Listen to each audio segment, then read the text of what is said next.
what's happening in Joburg? You? Politically, the mayor's... what's happening? I have no other response but you. Joburg is messy. I'll tell you why Joburg is messy. This is figuratively or... Both. So let's start figuratively before we get to the literal mess that is Joburg. The election, so this is the second term that Joburg is in a coalition, right? Unlike other metros where it's the first time, right? Yeah. So it's 2016 and then now 2021. So in 2016, you had a bunch of minority parties coming together and outsetting the ANC. With the ANC declining even further and with the other dynamics in play, you had a mess where essentially the DA can't govern without the EFF and doesn't want the EFF because of their experience the first time around and what it cost them politically, according to them.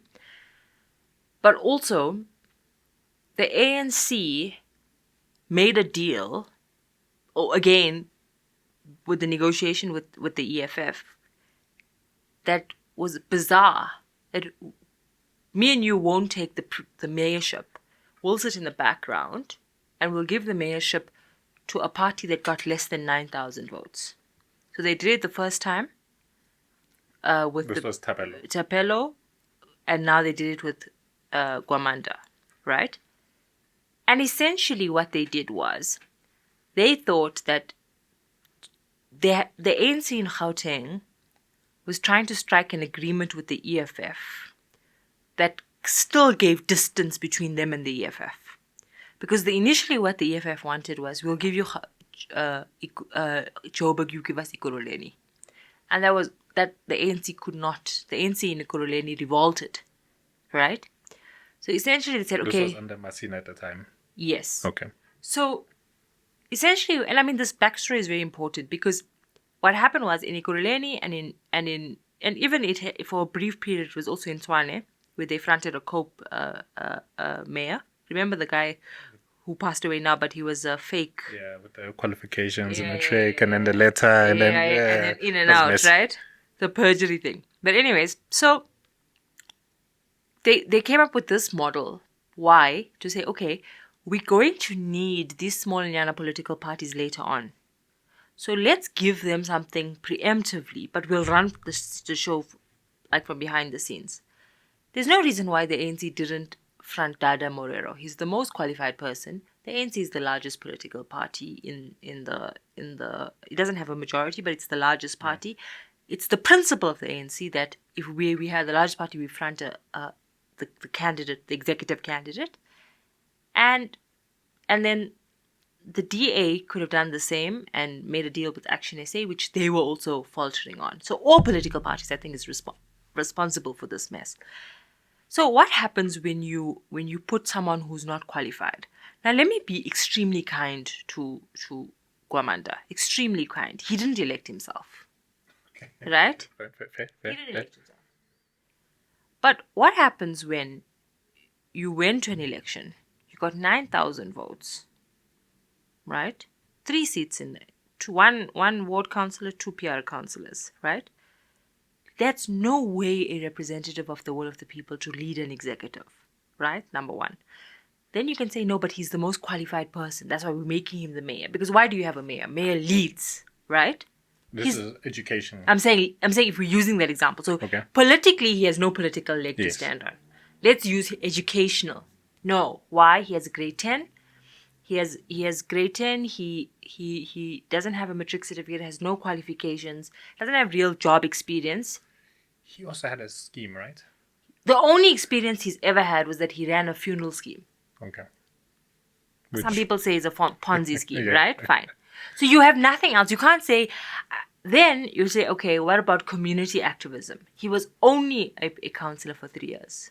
He had no previous experience before that. So there is no justification why you gave him the mayoral seat.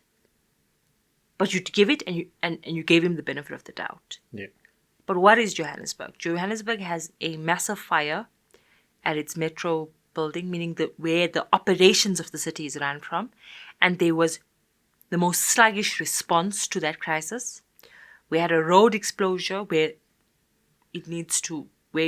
honestly, you needed the mayor to kind of assert themselves and we didn't see anything.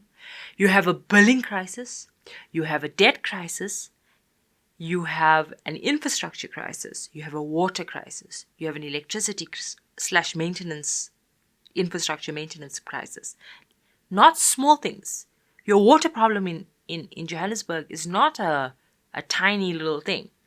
Are all of these caused by Gwamanda? Absolutely not. Let's be fair to you.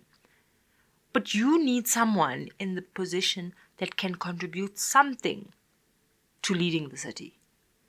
And the last year, 18 months, has shown us that he doesn't have it.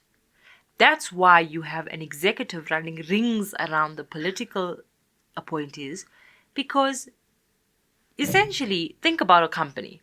If your boss is patently unqualified for the job, you're going to just run amok. I mean, for months, COJ officials just didn't come to work.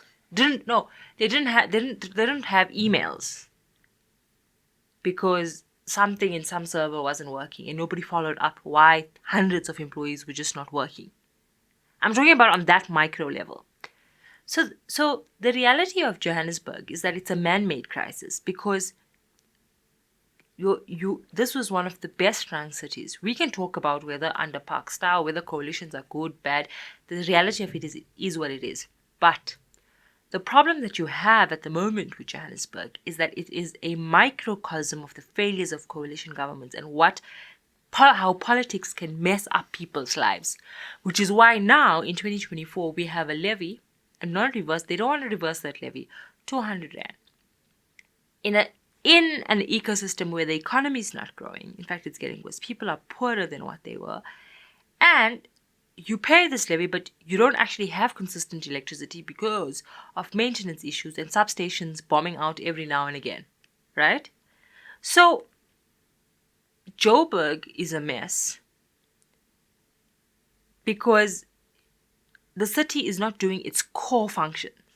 Service delivery. Core, basic things. When you can't do your core things, businesses are wondering, why must I invest here? You remember a time where there were cranes all over the Joburg skyline? Building was like, think about what's happening. And there were a number of HQs, all the banks, they were there.